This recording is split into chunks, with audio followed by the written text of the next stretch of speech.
अगर आप चाहते हैं मुस्कान म्यूजिक का गाना सबसे पहले आप तक पहुंचे, तो हमारे चैनल को सब्सक्राइब करें और बेल आइकन दबाना ना भूलें। मुस्कान म्यूजिक प्रेजेंट मुस्कान रिकॉर्डिंग स्टूडियो सिसहनिया चौक।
के हमके तू पाजा में है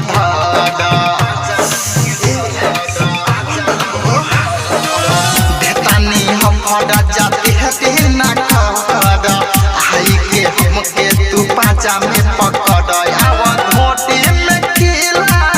ढाचा तू गाड़ला आवाज मोटी में हमरा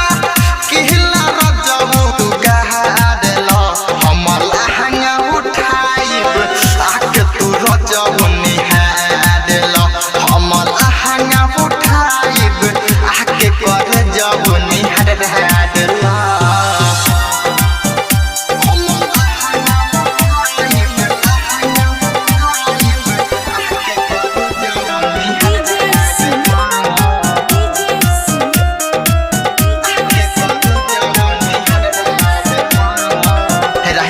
सूरज बोला काहेला चाहेला नीरज प्रदीप तू खूब खूब खाला महदन मदेशी बोला काहेला चाहेला नीरज प्रदीप तू खूब खूब खाला हम चढ़ली जवानी के तू पहानी कहा दे दो हम चढ़ली जवानी के तू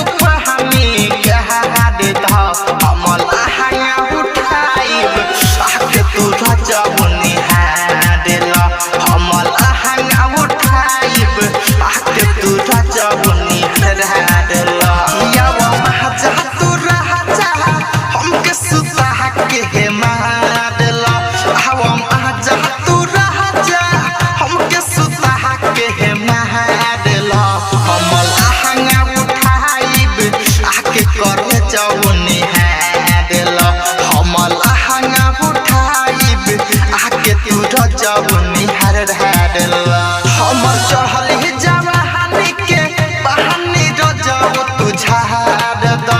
हमर चढ़ल जवानी के बहानी रजब तू झाड़ द हमर लहंगा उठाइब आके तू रजब निहारल हमर लहंगा उठाइब हो आके तू रजब निहारल मुस्कान रिकॉर्डिंग स्टूडियो सिसहनिया चौक।